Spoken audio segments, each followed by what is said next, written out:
The morning sun rose over New Sol Colony like any other day. Park Taman stood on the observation deck of his office, watching thousands of young boys train in the fields below. His heart filled with pride as he saw his 15-year-old son Juno leading a squad of cadets through combat exercises. The boy moved with grace and skill that reminded Taman of his own youth.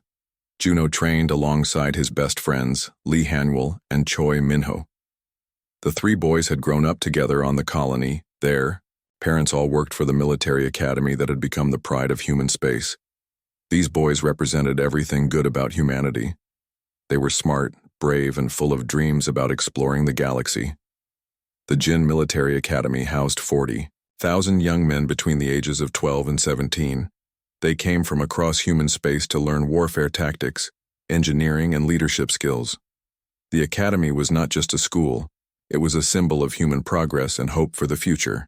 The boys who graduated here would become the officers and leaders who would guide humanity to greatness among the stars. Colonel Park watched as Juno demonstrated a new fighting technique to younger cadets.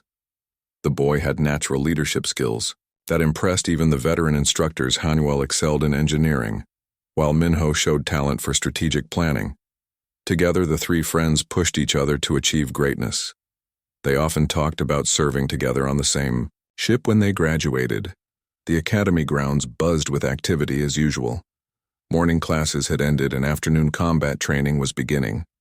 Boys ran through obstacle courses, practiced with training weapons, and studied star charts in outdoor classrooms.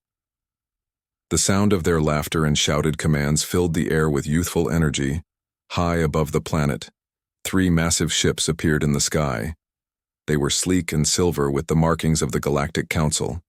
The ships belonged to the Alterans, a race of tall blue-skinned aliens who controlled much of the galaxy alongside their insect-like allies called the Vex. Most humans had never seen Alteran ships this close to a human world. The Academy staff felt confused, but not alarmed. The Galactic Council sometimes conducted inspections of member worlds. Human colonies were still new members of the galactic community, so such visits were not unusual. Colonel Park received a communication from the lead ship stating they were conducting a routine security check. General Korvax commanded the Alteran fleet. He was an old soldier who had fought in many wars across the galaxy. His blue skin showed the scars of countless battles, and his eyes held the cold calculation of a professional killer. Korvax looked down at the human colony with disgust. These young humans represented a threat that had to be eliminated. The Galactic Council had spent months planning this operation. Human expansion across space had accelerated, beyond what other species considered safe. Human colonies grew faster than alien settlements. Human technology advanced at an alarming rate. Most concerning of all, humans showed an aggressive independence that challenged the established galactic order. The alien leadership made a calculated decision.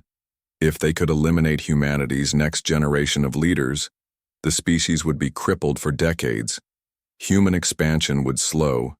Human military power would weaken. The galaxy would remain under alien control as it had been for thousands of years.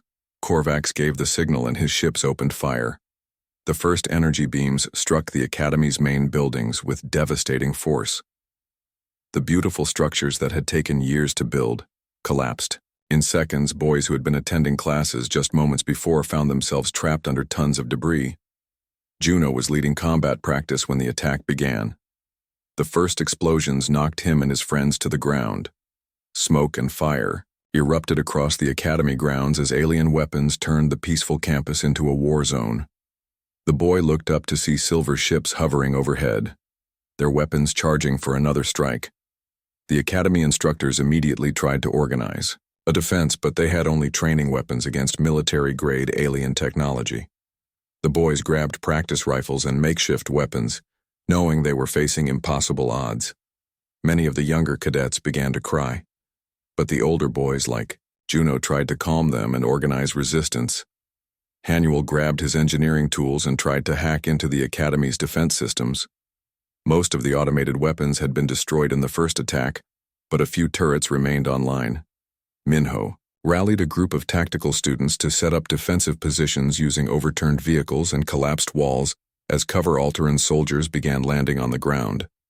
They wore powered armor that made them look like metal giants. Their weapons could vaporize a human with a single shot.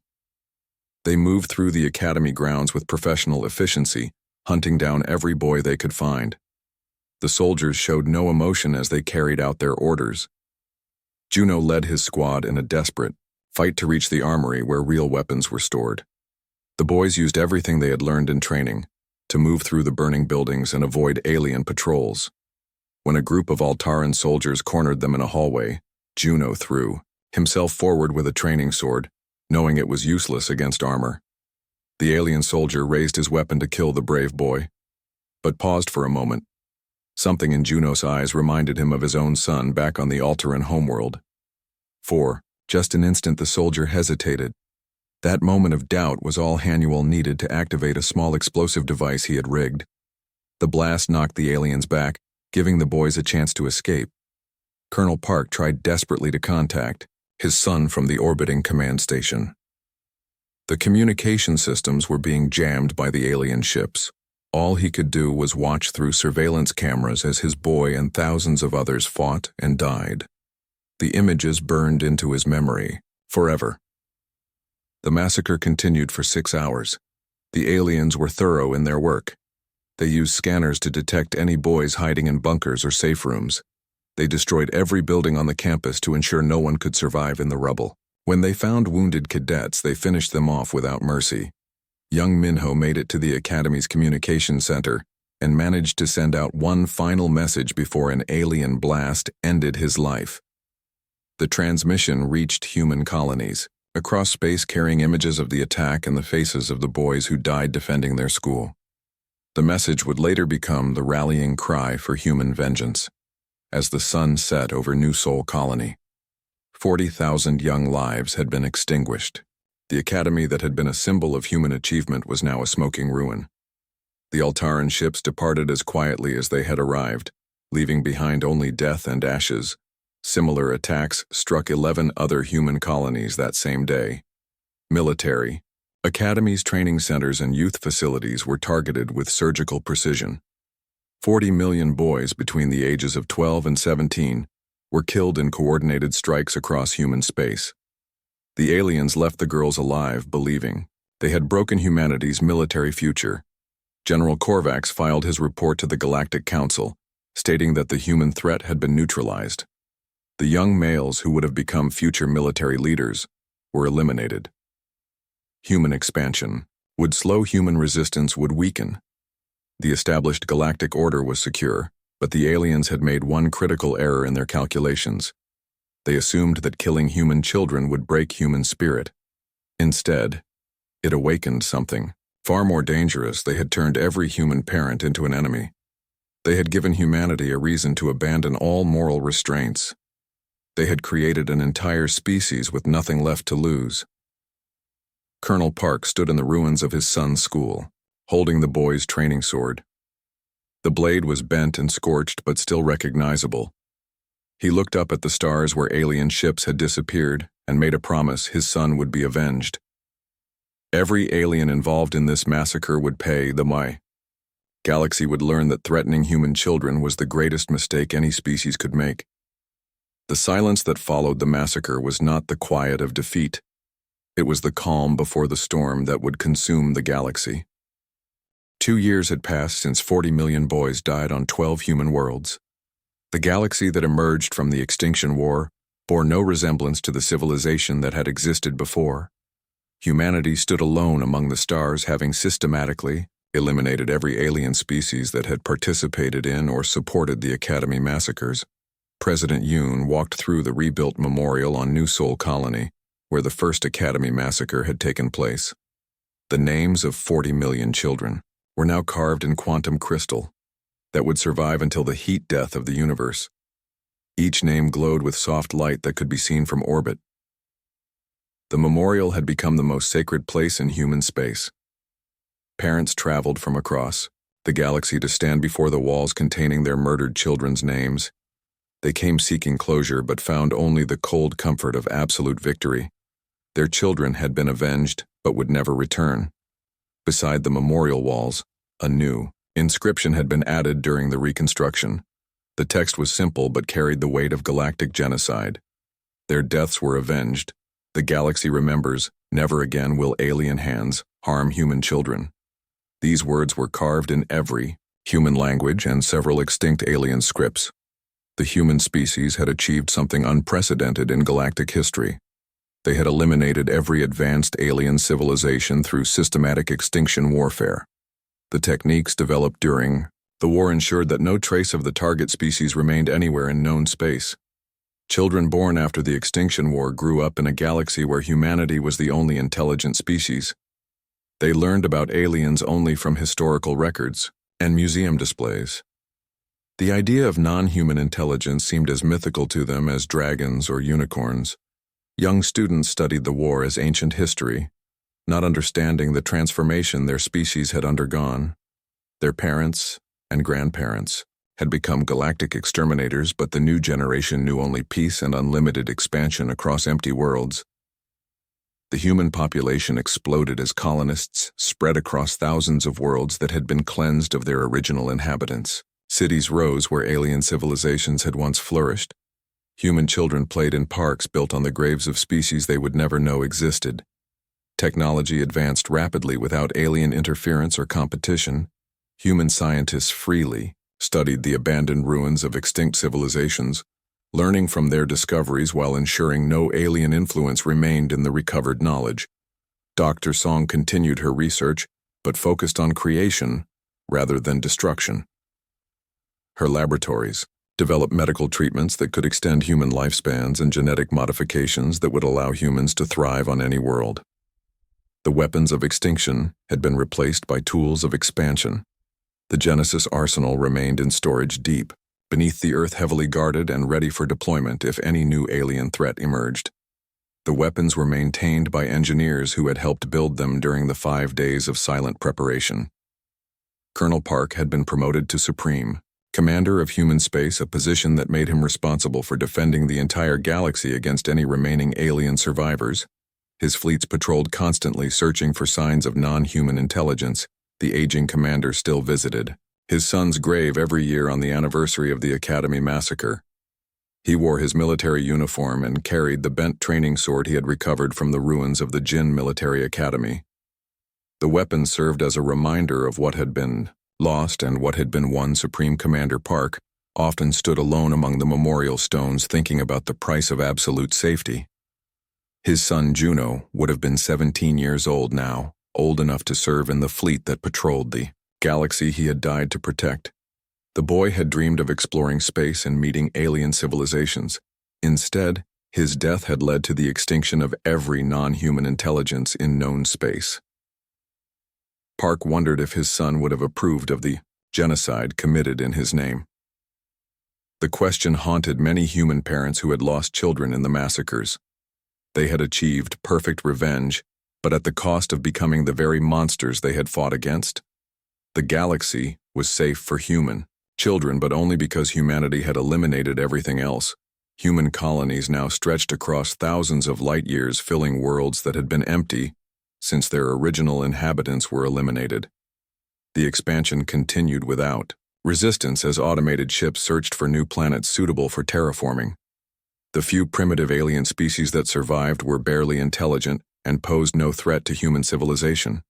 Some were kept in nature preserves like endangered animals, while others were studied in laboratories. Their existence served as reminders of what the galaxy had once contained. Deep space monitoring stations maintained constant surveillance for signs of advanced alien technology. The sensors could detect spaceship engines across vast distances and were programmed to alert human military forces immediately if any non-human vessels were discovered. Captain Lee Minseo commanded one of the patrol fleets that swept through distant star systems, searching for alien survivors. Her ships carried updated versions of the Genesis weapons designed to eliminate any species that might have escaped the initial extinction campaigns. The patrol missions rarely found anything more dangerous than primitive, tribal cultures that had not yet developed spaceflight. These species were cataloged and monitored, but generally left alone, unless they showed signs of rapid technological advancement. Human children growing up on frontier colonies learned to identify potentially dangerous alien life forms through mandatory education programs. The lessons emphasized that non-human intelligence was an existential threat that required immediate reporting to military authorities. The education system taught that the Extinction War had been necessary to protect human children from alien hatred. Students learned about the Academy massacres as examples of why aliens could never be trusted with human lives. The curriculum emphasized eternal vigilance. Religious movements emerged that worshipped the martyred children as saints who had died to save humanity from alien evil. The Church of the 40 Million built shrines across human space, where believers could pray for protection from non-human threats. Scientists debated whether humanity had become the dominant species through superior evolution or simple ruthlessness. The academic discussions concluded that humans possessed a unique combination of intelligence, creativity, and willingness to commit absolute violence when their children were threatened. The galactic economy had been restructured around human needs and desires without competition from alien traders or manufacturers. Human corporations controlled all interstellar commerce, while human workers operated the factories and farms that fed the expanding population. Art and literature from the post-war period reflected humanity's transformation into galactic conquerors. Stories celebrated the extinction warriors who had avenged, murdered children, while paintings depicted empty alien worlds being colonized by human settlers. The empty alien cities became tourist destinations where humans could walk through the ruins of extinct civilizations. Museums displayed artifacts from dead species, while guides explained how each race had contributed to the murder of human children. Archaeological teams studied alien ruins to understand the cultures that had been eliminated. The research was conducted partly for historical knowledge, but mainly to ensure that no alien technology or philosophy could influence future human development. President Yoon aged rapidly under the weight of leading humanity through galactic genocide. He had authorized the extinction of dozens of intelligent species and witnessed the transformation of his own people into something unprecedented in cosmic history. In his final speech before retiring, Yoon addressed the human species about their achievement. "We have made the galaxy safe for our children," he said, "but we have also made ourselves into the only intelligence that remains. The responsibility for cosmic civilization now rests entirely with humanity." The galaxy had learned the most important lesson in universal history. Never threaten human children. Never underestimate human grief. Never forget that humanity, when faced with the choice between morality and survival, will choose survival. Every time, automated beacons throughout space broadcast a simple warning to any alien intelligence that might emerge in the future. Remember the 40 million boys. Remember what happens when you threaten humanity. Remember that we chose to burn the universe rather than let our children die. The stars themselves carried the message that would echo. Through cosmic history, humanity had achieved absolute victory through absolute genocide. The price of protecting human children had been the elimination of every other advanced species in known space. The new galaxy belonged entirely to humanity, but the cost of ownership was the knowledge that they had become the greatest monsters in cosmic history. They had saved their children by destroying everyone else's. The victory was complete, but hollow. Supreme Commander Park stood in the cemetery one final time before his own death from old age. The memorial stone stretched beyond the horizon, marking the graves of boys who would never grow up. The inscription remained unchanged. Their deaths were avenged. The galaxy was safe for human children, because no non-human intelligence remained alive to threaten them. Humanity had learned that love for their young was stronger than any moral restraint when forced to choose between. 6 months after the Academy massacre, the galaxy burned with the fires of Extinction War. Humanity had perfected the art of species elimination and showed no signs of slowing their systematic destruction of alien civilizations. Half the known galaxy lived under the shadow of human weapons, while the other half existed only as expanding clouds of matter in space.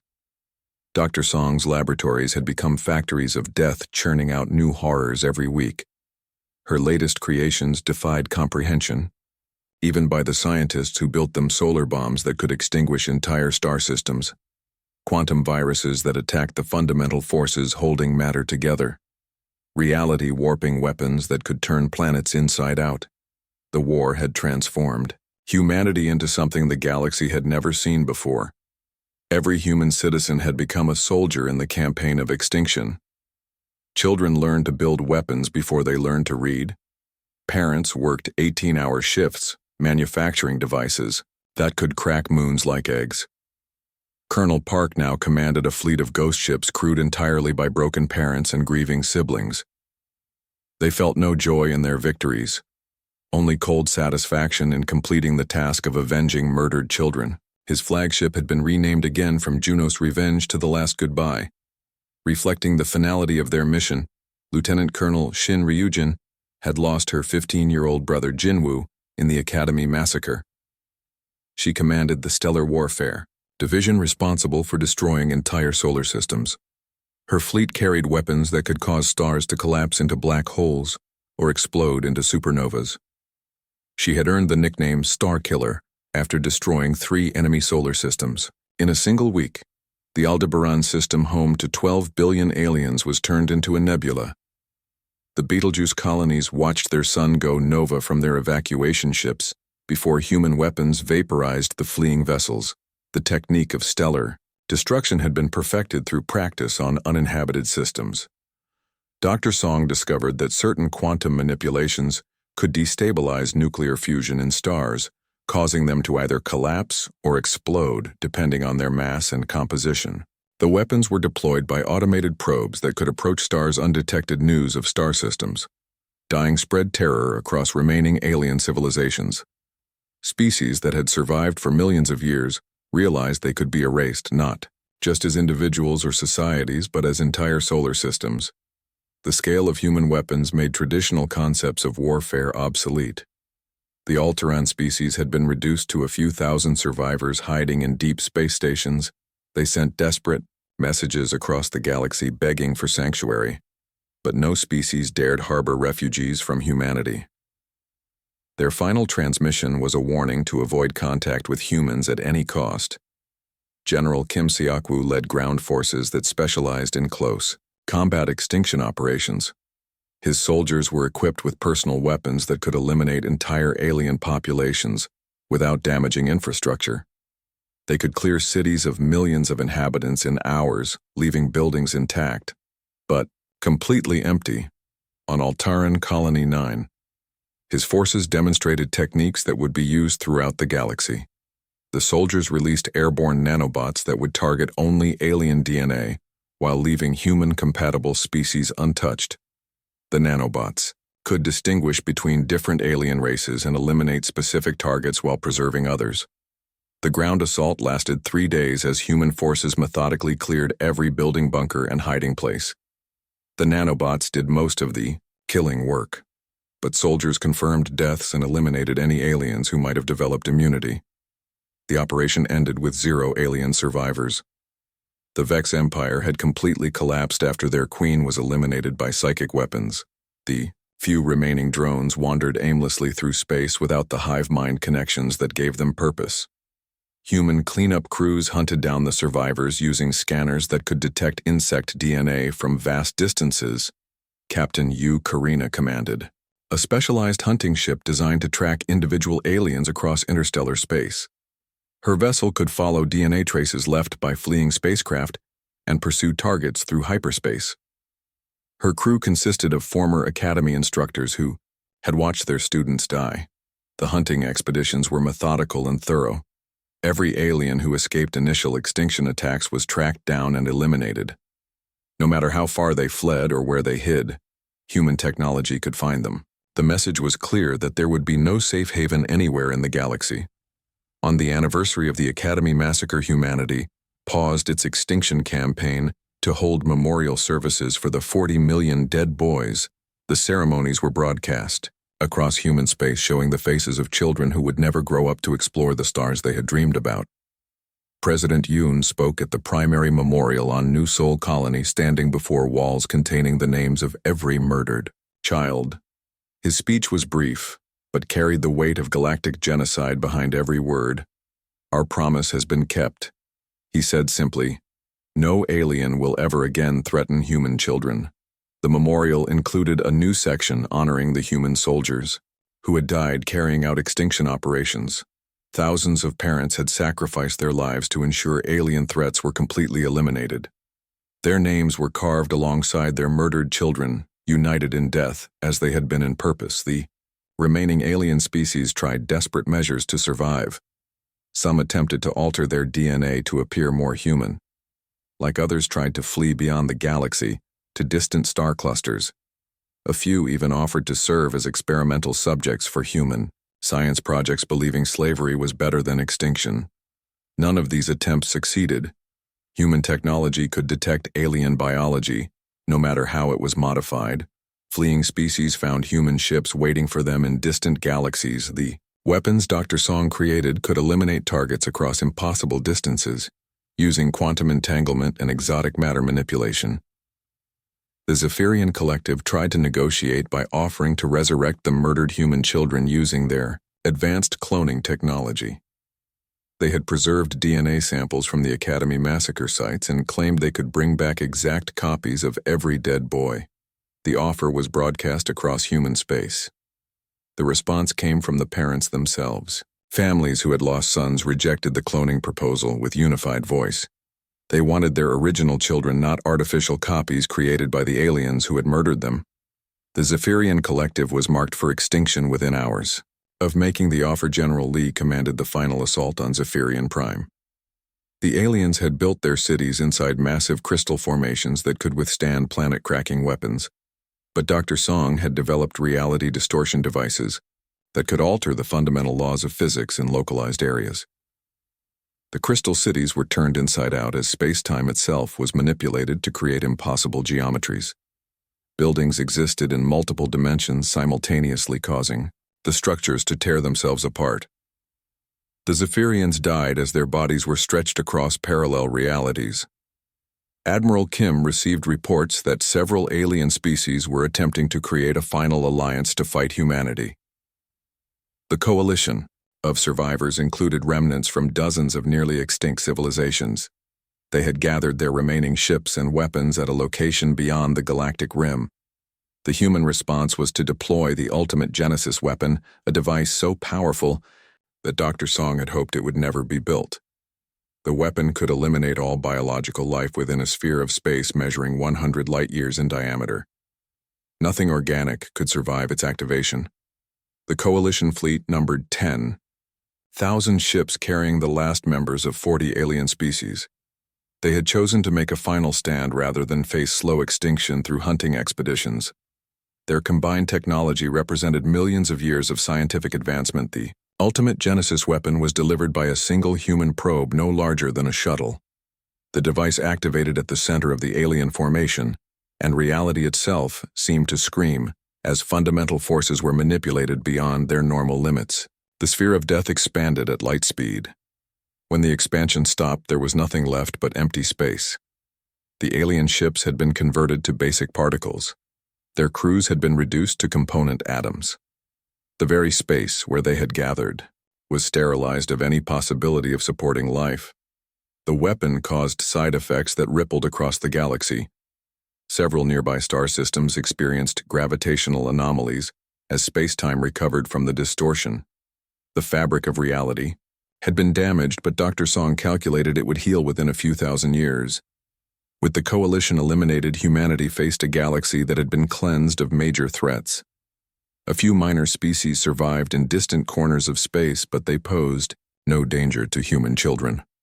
The systematic campaign of extinction had achieved its primary objective.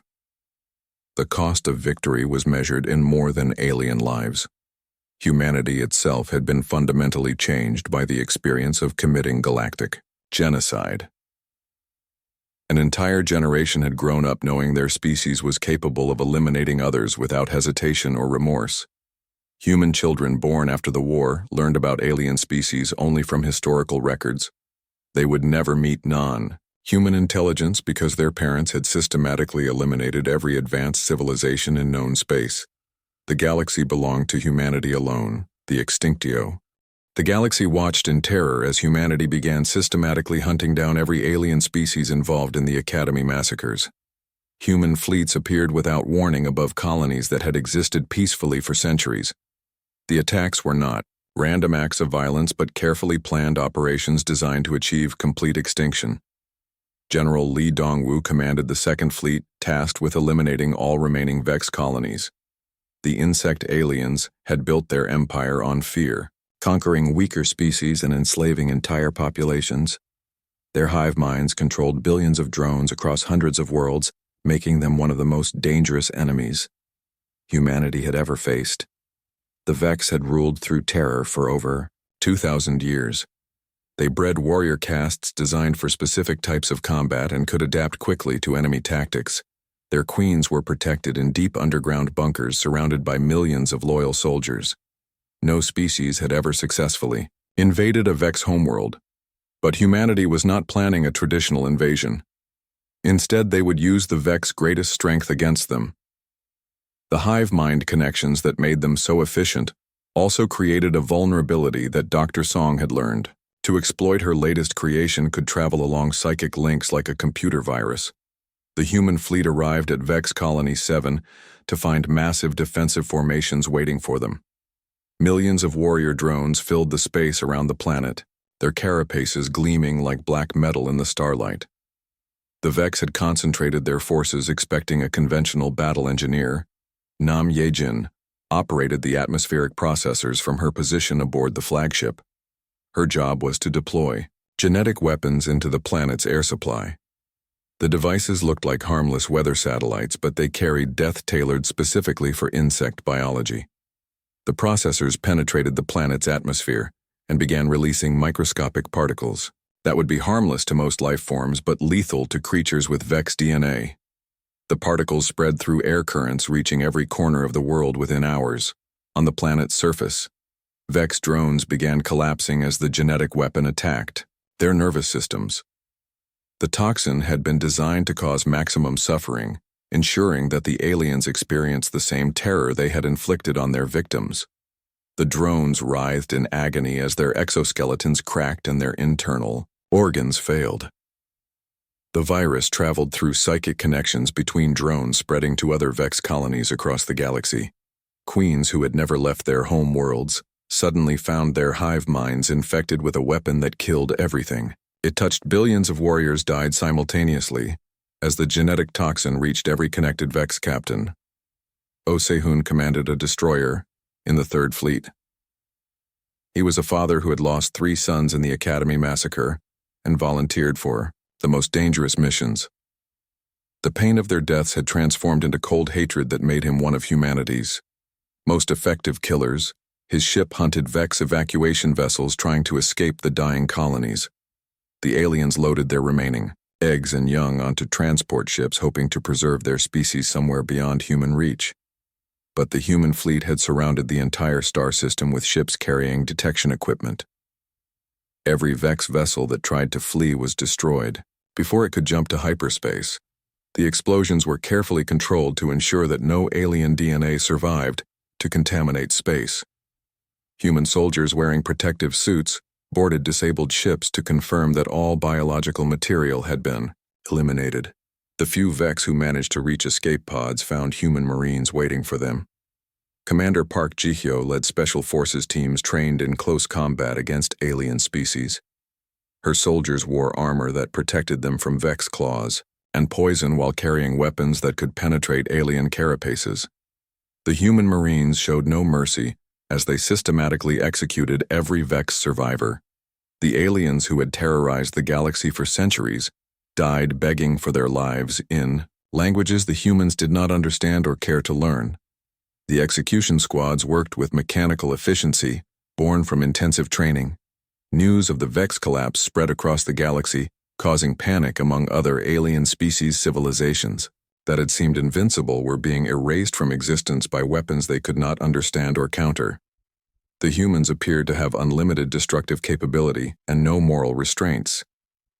The Galactic Council tried to organize a defense coalition, but fear had paralyzed their alliance. Member species were more concerned with protecting themselves than helping each other.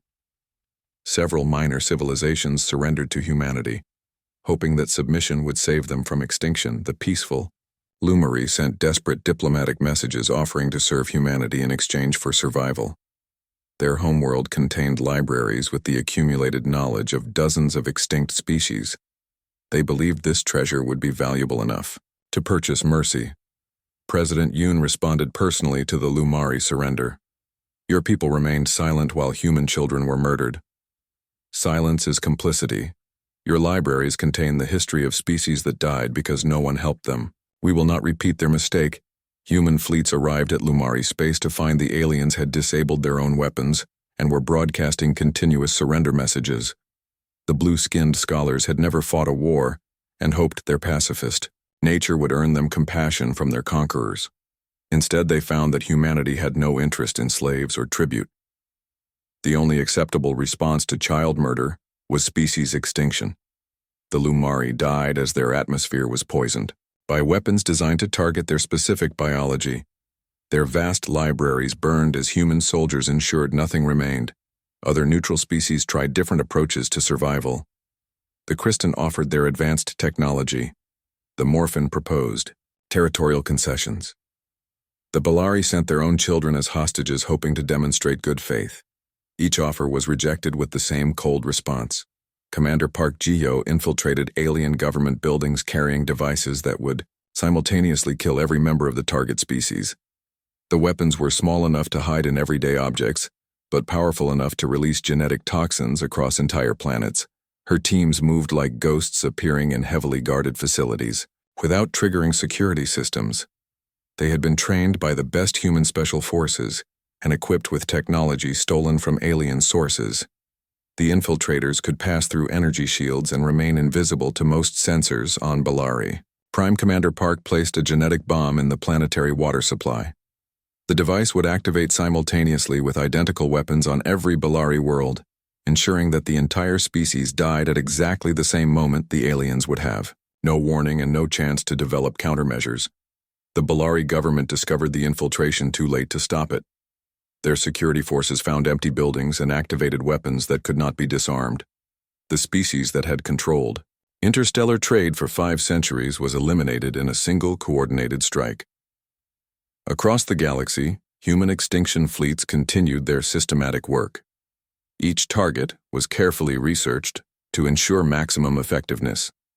The weapons were tailored to exploit specific biological weaknesses and deployed in ways that prevented any possibility of survival. Dr. Song worked continuously in her laboratories developing new methods of species elimination. Each alien race required different approaches based on their biology, psychology, and technology. Her teams had become experts in genetic warfare, biological weapons, and exotic matter manipulation. The galaxy began to understand that humanity had become something unprecedented in galactic history. They were not conquerors seeking territory or slaves. They were not driven by religious fanaticism or political ideology. They were simply eliminating threats to their children with scientific precision. 6 months after the Academy massacre, half the species in the Galactic Council had been driven to extinction. The survivors lived in constant fear, knowing that human fleets could appear at any moment carrying weapons designed specifically for their biology. The remaining alien leaders tried everything to stop the human advance. They offered tribute technology, territory, and even their own children as hostages. Nothing worked because humanity was not interested in negotiation. They had chosen extinction war and would accept no outcome except total victory. Young aliens across the galaxy grew up knowing that humans were the ultimate predators in space. Species that had never feared anything learned to whisper in terror about the day their worlds might be chosen for elimination. The name humanity became synonymous with death itself. President Yoon appeared simultaneously on every communication device across the galaxy. His image filled screens in alien government buildings, military command centers, and private homes. The broadcast used technology that overrode all security systems and could not be blocked or stopped. Every sentient being in known space heard his words. The president sat calmly behind a simple desk wearing a plain black suit. His voice was quiet, but carried across star systems with perfect clarity. He did not shout or show anger. Instead, he spoke like a teacher explaining a lesson to students who had failed to understand basic concepts. 5 days ago, your forces murdered 40 million of our children. He began. You targeted schools and academies. You killed boys who had never harmed anyone. You did this believing it would make humanity weak and submissive. You were wrong about human nature. The alien leaders watching the broadcast felt confused by the humans' calm demeanor. They expected rage and threats. Instead, they heard cold logic delivered in measured tones. General Korvax watched from his flagship, believing this was a surrender speech disguised as defiance. When you killed our children, you made a choice, he continued. You chose to wage extinction war against humanity. We accept the terms you have set. The killing of children means the killing of species. There will be no negotiation, no mercy, no survivors. You have taught us that such concepts are weaknesses. The broadcast showed footage from the Academy massacres, video of young boys fighting hopeless battles against armored aliens, images of smoking ruins where schools once stood, the faces of 40 million dead children scrolled across the screen, each one a reason for what would come next. We spent 5 days preparing our response, Yoon said as the images continued. Every human factory has been converted to weapons production. Every human ship now carries instruments of extinction. Every human citizen understands that our species must choose between becoming victims or becoming monsters. We choose monsters. The Galactic Council members began to understand that this was not a surrender. The human leader was declaring something that had not happened for over 1,000 years. A species was choosing complete extinction war against its enemies. The concept was so ancient that most aliens thought it was only legend. Starting now, all members of the Alteran race are sentenced to death. Yoon continued without changing his tone. All Vex are sentenced to death. All species that participated in or supported the Academy massacres are sentenced to death. Any species that interferes with our justice will join them in extinction. The declaration shocked every government in the galaxy. Never in recorded history had a species announced its intention to completely eliminate other intelligent races. Even the most brutal wars in galactic history had ended with surrender and occupation, not total annihilation. Weapons are already deployed across human space, he said. Our fleets are moving toward your worlds. Our soldiers carry devices that will ensure no member of your species survives anywhere in the galaxy. This is not a war for territory or resources. This is the elimination of threats to human children. Admiral Kim led the first human fleet toward Alteran Prime. The flagship carried enough firepower to sterilize entire continents, but that was not the plan. Total extinction required more creativity than simple bombardment. The humans had spent 5 days preparing weapons designed specifically for alien biology. The human fleet consisted of 1,000 ships, ranging from massive dreadnoughts to converted civilian vessels. Each ship carried Genesis weapons that violated every treaty governing civilized warfare. Antimatter bombs that could crack planets, nanobots that could dissolve organic matter. Genetic viruses that targeted alien DNA. The Alteran response fleet that met them numbered 3,000 ships. The blue-skinned aliens had superior technology refined over centuries of conquest. Their weapons could vaporize human ships. Their shields could deflect most attacks. Their commanders expected an easy victory against the smaller human force. Admiral Kim opened communications with the enemy fleet commander. General Valix had led Alteran forces to victory in dozens of wars. He looked at the human ships with contempt, believing they were facing desperate refugees trying to flee to deep space. Surrender now, and your deaths will be quick. Valix broadcast to the human fleet, your species has chosen to fight, but you cannot win against superior numbers and technology. Return to your worlds and await occupation. Kim responded by ordering the first Genesis weapon deployment. Dr. Song's nanobots were released from hidden containers on every human ship. The microscopic machines had been programmed with one simple instruction: consume all matter containing Alteran DNA signatures and convert it to base elements. The nanobots spread through space faster than any conventional weapon could travel. They passed through shields as if they did not exist and began eating through Alteran ship hulls. The alien vessels tried to retreat, But the nanobots followed, consuming everything they touched. General Valix watched in horror as his flagship began dissolving around him. The metal walls turned to powder. The control systems failed. The atmosphere leaked into space. His crew members, touched by the nanobots, simply fell apart as their bodies were converted to basic chemicals. The Altaran fleet lasted 6 hours before every ship was reduced to expanding clouds of dust and gases. 3,000 vessels and 500,000 crew members were erased from existence. The nanobots continued spreading through space, seeking more Altaran DNA to consume. Captain Bei Juan commanded the destroyer Junos Revenge during the battle. His ship had been damaged by enemy fire, but the nanobots protected it from further attack. As the last Altaran vessel dissolved, he opened a channel to all human ships. "Today we begin the work of justice," he announced. "Every alien who participated in murdering our children will face extinction. Every species that supported them will share their fate. The galaxy will learn that threatening human young is the greatest mistake any civilization can make."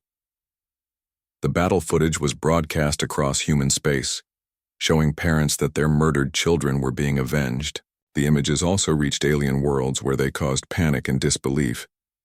An entire battle fleet had been eliminated in hours using weapons that seemed like magic. On Altaran Prime, the government received reports of the fleet destruction with growing terror. Their best military commanders had been eliminated without destroying a single human ship. The weapons used in the attack were beyond their understanding or ability to counter. The Altaran Council sent desperate messages to other species begging for military assistance. They offered technology, territory, and resources to any civilization that would help them fight the humans. Most aliens were too frightened to respond, knowing they might become targets themselves. General Li Dongwu led the second wave of attacks targeting Vex colonies. The insect-like aliens had built their empire through fear and brutality. They had conquered hundreds of species and destroyed dozens of civilizations. Their hive minds made them efficient killers, but also created a fatal weakness. The Vex Queen controlled billions of drones through psychic connections that spanned entire star systems. If the Queen died, the drones would become helpless. Dr. Song had developed a virus that would travel along those psychic links and kill every Vex simultaneously. Human ships appeared above Vex Colony 7 and began releasing atmospheric processors into the planet's air. The devices looked harmless, but they carried genetic weapons designed to target insect biology. The Vex drones tried to attack but found their bodies failing as alien toxins entered their systems. Within hours, the entire colony was dead. Billions of Vex warriors who had terrorized the galaxy for centuries were reduced to empty shells. The virus traveled through their psychic network, infecting every connected drone across space. The Vex Empire began collapsing as their soldiers simply stopped functioning. The neutral species that had remained silent during the Academy massacres began sending frantic diplomatic messages to Earth. They offered treaties, trade agreements, and tribute, hoping to avoid becoming targets of human extinction. Weapons. President Yoon responded to all diplomatic contacts with the same message. "You were silent when our children died. Your silence was complicity. Your fate depends on how much you helped the murderers. We will investigate and judgment will follow." The galaxy had learned that humanity possessed weapons beyond their understanding and the will to use them without restraint. Species that had ruled space for millennia found themselves facing extinction at the hands of newcomers they had dismissed as primitive. The first day of Extinction War ended with 2 major alien civilizations facing complete annihilation. 40 million human children had been avenged, but the killing had only just begun.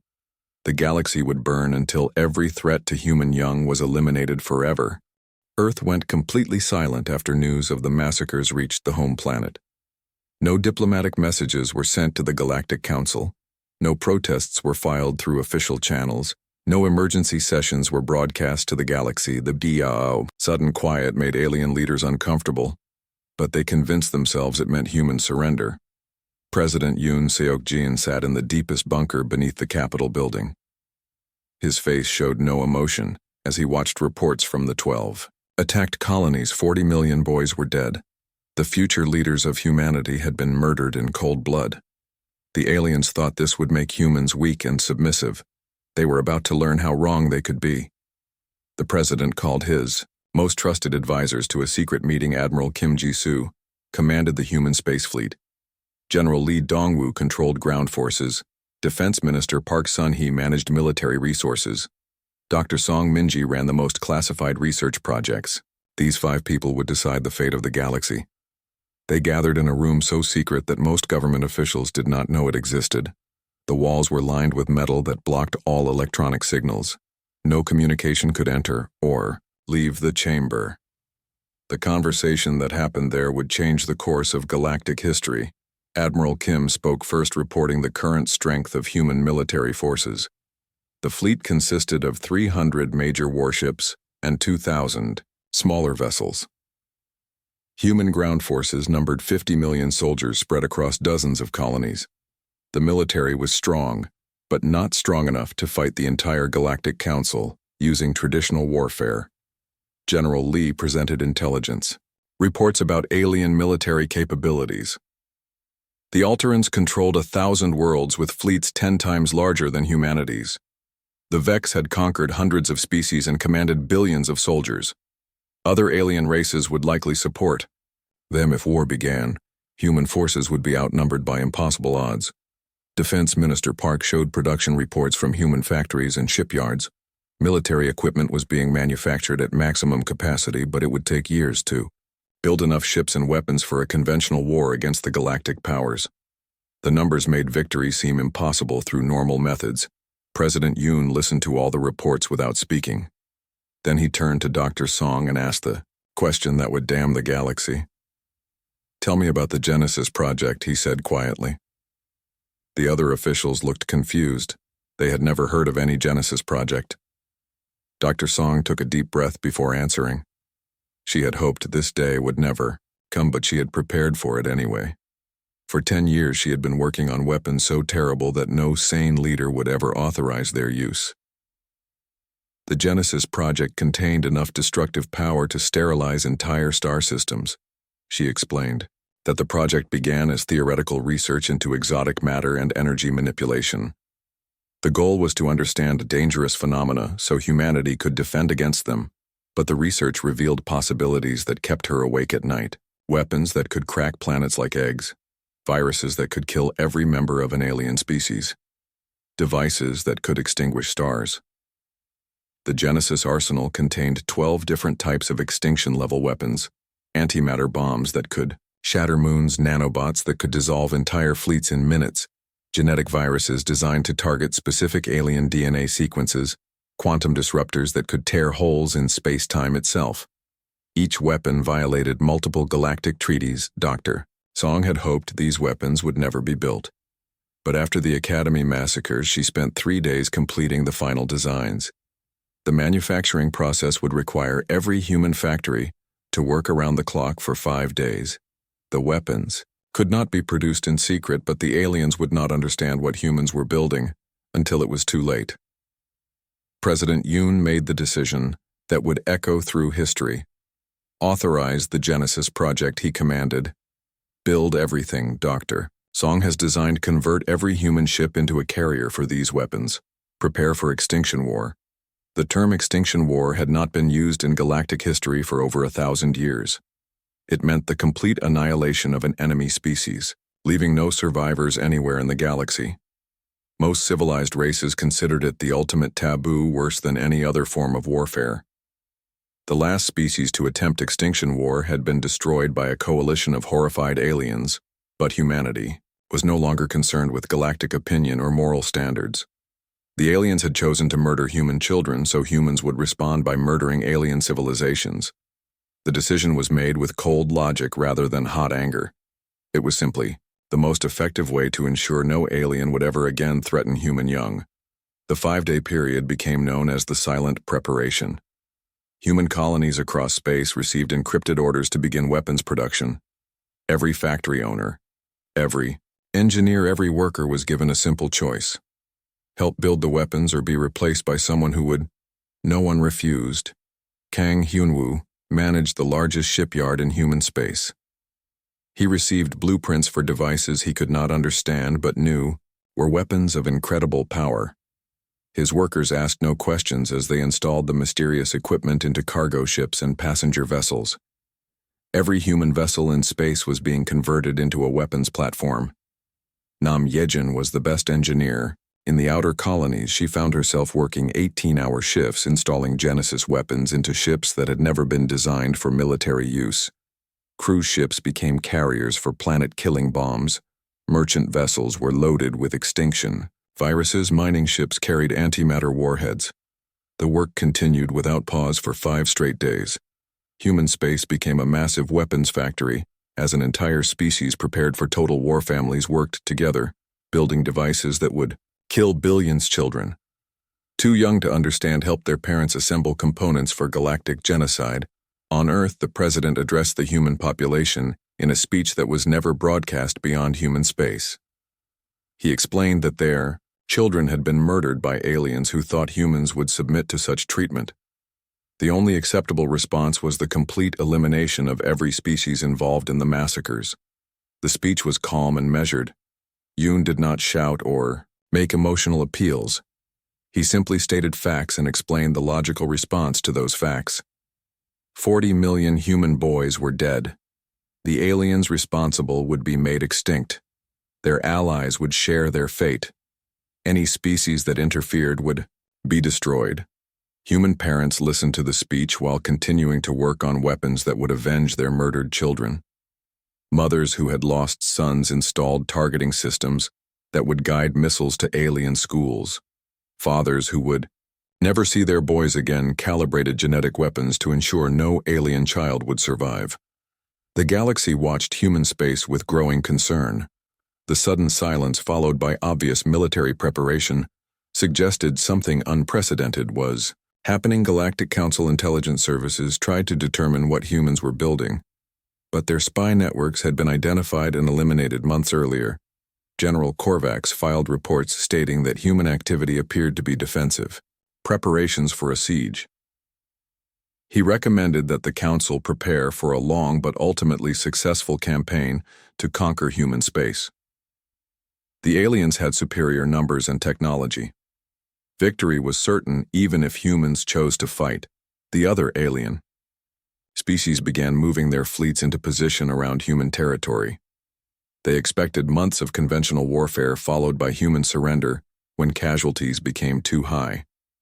The concept of extinction war was so ancient that most aliens had forgotten it was possible. On the 5th day, the preparation was complete. Every human ship in space carried Genesis weapons. Every human colony had stockpiles of extinction devices. Every human citizen understood that their species was about to cross a line that could never be uncrossed. Colonel Park stood in the cemetery where his son Juno was buried, along with thousands of other Academy cadets. The memorial stones stretched beyond the horizon, each one marking a young life cut short by alien hatred. Park no longer felt sadness when he visited the gravesite. His grief had crystallized into something harder and colder. He wore the uniform of a fleet commander now. His new ship was called Juno's Revenge and had carried enough antimatter to vaporize an entire star system. The crew consisted entirely of parents who had lost children in the massacres. They felt no fear about the mission ahead, only grim satisfaction that justice would finally be served. The 5 days of silence ended when President Yoon appeared on every communication screen in the galaxy. His message was broadcast on all frequencies in every known language. The speech lasted exactly 3 minutes, but its impact would be felt for centuries. "You killed our children," he said quietly, looking directly into the camera. "You destroyed our future, so we will destroy yours. You chose extinction war, and we accept your terms. The killing begins now."